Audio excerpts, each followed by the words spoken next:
Brexit. This means that the UK has voted to leave the European Union. Imagine that it never happened. We chose to remain in the European Union. Would our politicians have tried to reverse it? I think the country requires fresh leadership to take it in this direction. Would anything have changed? Well, in this video, let's explore what would have happened should the UK have voted to remain. Consider subscribing by the end of the video. June the 24th, 2016. Good morning, everyone. The country has just taken part in a giant democratic exercise, perhaps the biggest in our history. Over 33 million people from England, Scotland, Wales, Northern Ireland and Gibraltar have all had their say. We should be proud of the fact that in these islands we trust the people with these big decisions. We not only have a parliamentary democracy, but on questions about the arrangements for how we're governed, there are times when it is right to ask the people themselves, and that is what we have done. The British people have voted. Britain voted 52% to remain in the European Union. That night, Nigel Farage, along with other Leave campaigners, had to concede defeat. David Cameron steps out of the doors of Number 10 that morning and announces that Britain will remain in the European Union. But with such a closely contested vote, he has to offer concessions. Firstly, he has to offer the concessions he'd already negotiated with the European Union, as he promised to reform the Union from within during the referendum should Britain vote to remain. It is this reform that then comes under scrutiny from Eurosceptic MPs in the days and weeks ahead. First, we don't want to have our country bound up in an ever closer political union in Europe.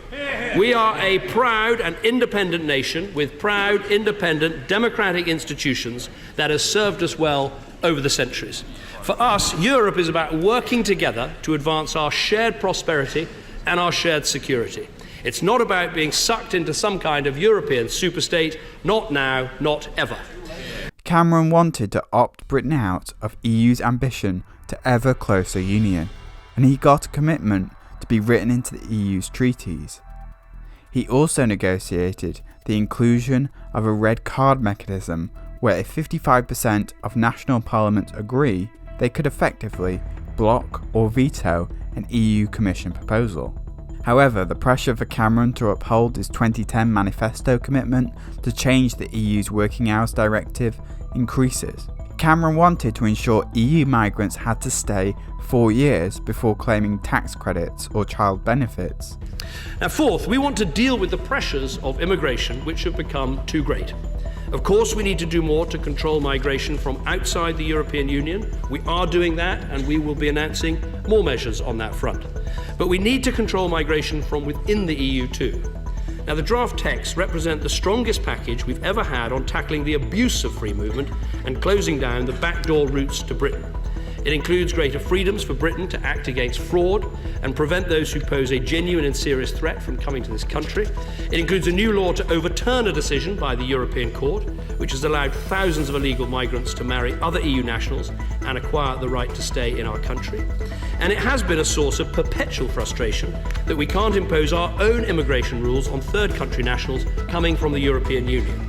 But now, after the hard work of the Home Secretary, we have a proposal to put that right. He got most of that, but he failed to ban migrant workers from sending child benefit back home. Again, pressure builds on David to change EU child benefit laws. But we need to be just as clear that we can keep the pound in a European Union that will be fair to our currency. Put simply, the EU must not become a euro-only club. If it does, it would not be a club for us. So we called for a series of principles to protect the single market for Britain.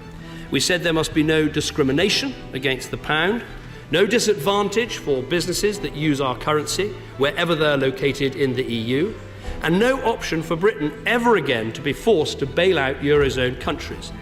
Cameron wanted to protect the British pound by getting the EU to recognise that the euro is not the only European currency, and David Cameron won this guarantee that the UK would not have to bail out the Eurozone.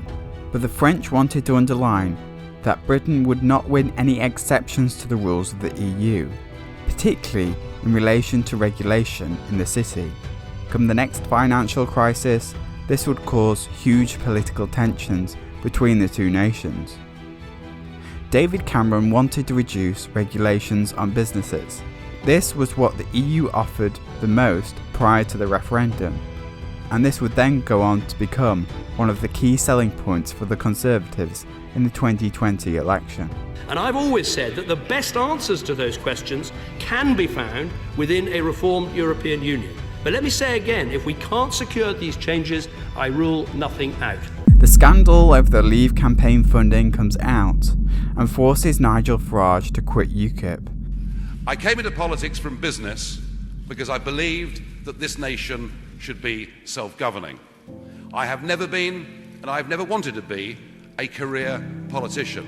And so I feel it's right that I should now stand aside as leader of UKIP. And also his job as an MEP. UKIP disappear at the next election.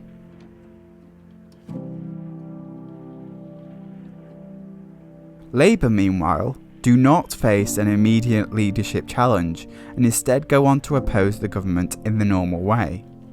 However, as 48% of the nation who voted to leave the European Union faces being not listened to by neither politicians nor the media, certain things still go ahead as normal. Are you going to arrest me?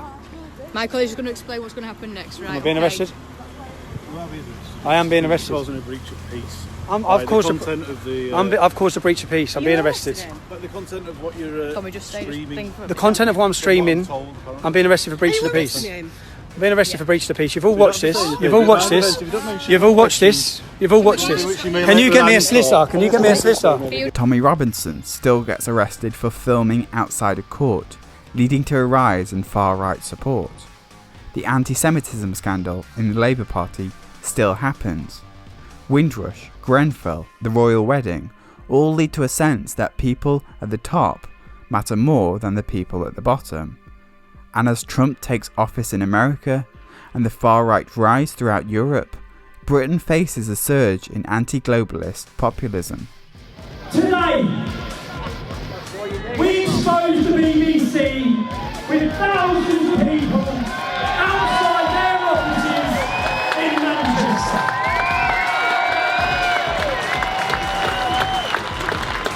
The British public do not trust you anymore. It might not be Brexit, but it manifests in a different way. Would you go for a third term? No, I think, I'm standing for a full second term.